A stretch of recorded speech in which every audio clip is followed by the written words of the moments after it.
Assalamualaikum warahmatullahi wabarakatuh. Perkenalkan, nama saya Diki Dwiadono dari kelas SI 2B. Di sini saya akan menjelaskan tentang model OSI, Open System Interface. Apa yang dimaksud dengan model OSI? Komunikasi antara komputer dari vendor yang berbeda sangat sulit dilakukan karena mereka menggunakan protokol atau format data yang berbeda. Sehingga International Organization for Standardization ISO membuat suatu arsitektur komunikasi yang dikenal sebagai Open System Interconnection. Model yang mendefinisikan standar untuk menghubungkan komputer dari vendor-vendor yang berbeda. Model OSI tersebut terbagi atas 7 layer. OSI model ini 7 layer. Terus pertama kita membahas tentang layer fisikal.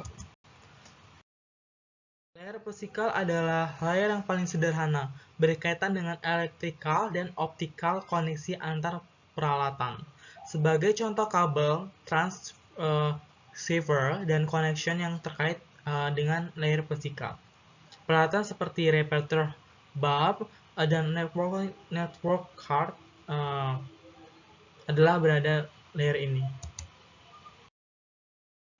Kedua yaitu data link layer. Data link layer adalah sedikit lebih cerdas dibandingkan dengan layer fisikal karena menyediakan transfer data yang lebih nyata. Sebagai penghubung antar media network dan layer protokol yang lebih high level, layer data link bertanggung jawab pada paket akhir dari data binary yang berasal dari level yang lebih tinggi ke paket distrik sebelum ke layer fisikal. Data link layer akan mengirim frame blok dari data melalui suatu network. Selanjutnya itu ada network layer. Network layer ini bertugas dari layer tugas utama dari layer network adalah menyediakan fungsi routing sehingga paket dapat dikirim keluar dari segmen network lokal ke suatu tujuan yang berada pada suatu network IP Internet Protocol. Umumnya digunakan untuk tugas ini protokol lainnya seperti IPX, Internet Page Exchange. Beberapa fungsi yang mungkin dilakukan oleh layer network. Pertama yaitu membagikan aliran data binar ke paket distrik dengan panjang tertentu. Kedua yaitu mendeteksi error.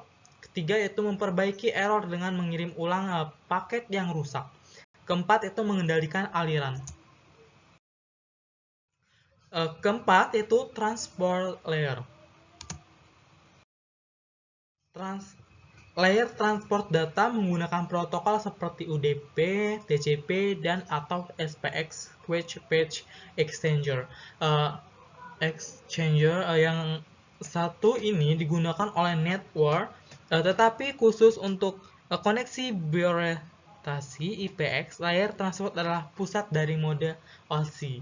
Layer ini menyediakan transfer yang reliable dan transparan.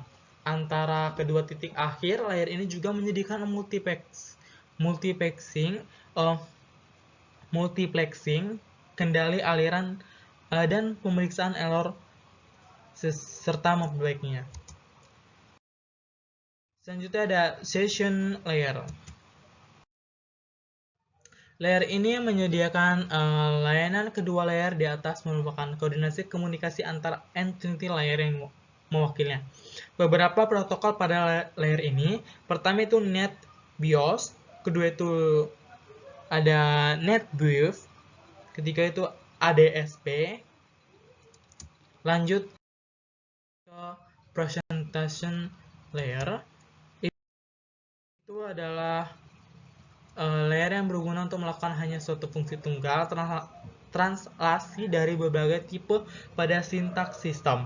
Sebagai contoh, suatu koneksi antara PC dan mainframe membutuhkan koneksi dari A, B, C, D, E, C, karakter encoding, format ICEE, dan banyak faktor yang perlu ditimbangkan. Terakhir yaitu application layer.